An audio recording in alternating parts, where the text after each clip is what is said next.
Udalguri টংলাত rail বিভাগৰ উচ্ছেদ অভিযান অবৈধভাৱে দখল কৰা একাংশ পৰিয়ালক উচ্ছেদ ৰেল বিভাগৰ পুৱাৰে পৰা বহুকেইটা পৰিয়ালক উচ্ছেদ চলোৱা হৈছে উচ্ছেদস্থলীত এতিয়া হাহাকাৰ অৱস্থাৰে বিৰাজ কৰিছে আমি এই মুহূৰ্তত পোনপটীয়া সমাচাৰ উচ্ছেদস্থলীলৈ লৈ যাব বিচাৰিছো মুছাদ্দিক হুছেইন আছে আমি দেখিবলৈ পাইছো যথেষ্ট সংখ্যক লোক সমাগম হৈছে সমান্তৰালভাৱে প্ৰশাসন যথেষ্ট সক্ৰিয় হৈ আছে সামগ্ৰিকভাৱে পৰিৱেশটো আপোনাৰ জৰিয়তে জানিব বিচাৰিম মুছাদ্দিক হুছেইন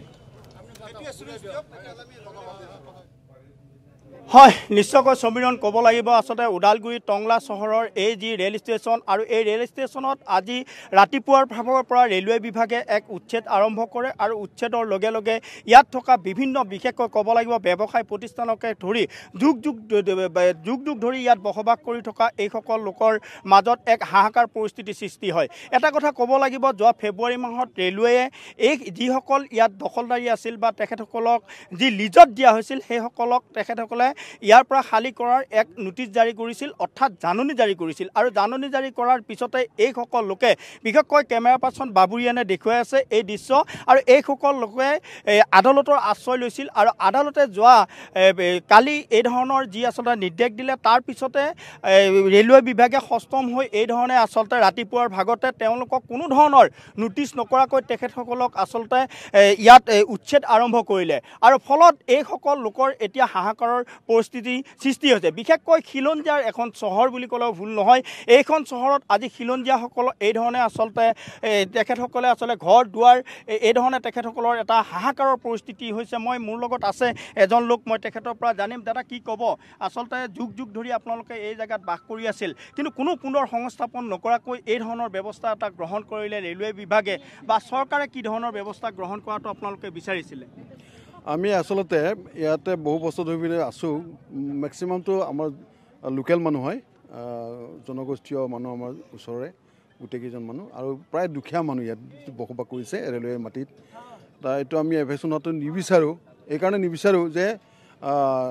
বহু বছৰ হ'ল ইয়াত থকা বহু বছৰ আমাৰ ল'ৰা ছোৱালী ইয়াতে আছে পঢ়িছে কলেজত পঢ়িছে তো হঠাৎ যদি এভেকশ্যন কৰি দিয়ে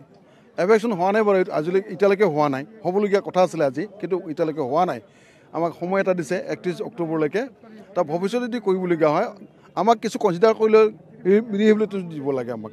মানে বেলেগত মানে সংস্থাপন এটা দিব লাগে জাগা দিব লাগে আমি সেইটো বিচাৰোঁ নিশ্চিতভাৱে আৰু মই কি ক'ব এই মুহূৰ্তত মানে দুখ আৰু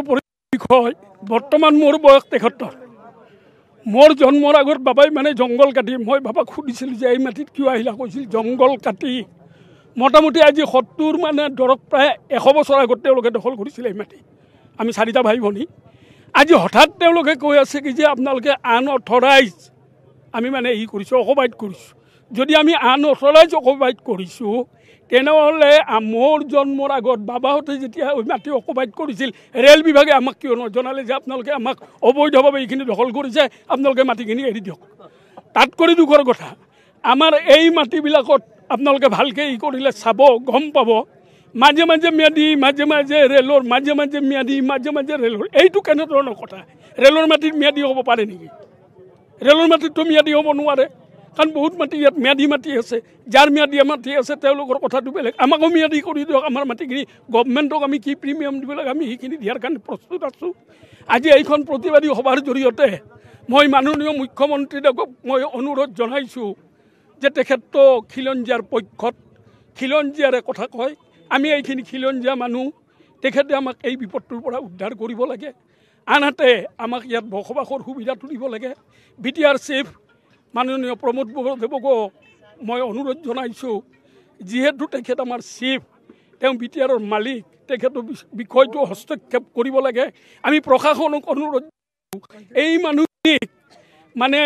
এনেকুৱা ধৰণৰ যে যা গুচি যাব ক'লে আমি ক'ত গুচি যাম ক'ত থাকিম আমাৰ ল'ৰা ছোৱালী ক'ত থাকিব আমাৰ ব্যৱসায়িক বাণিজ্য কি হ'ব আমি কি কৰি খাম এই ব্যৱস্থাখিনি আমাক চৰকাৰে কৰি দিব লাগে এইখিনি বিনম্ৰ অনুৰোধ জনাইছোঁ নিশ্চিতভাৱে আচলতে ক'ব লাগিব প্ৰত্যেকৰে চকুত আচলতে চকুলো তেখেতসকলে অতি সুন্দৰকৈ ঘৰ এখন বনাইছে সেই ঘৰখন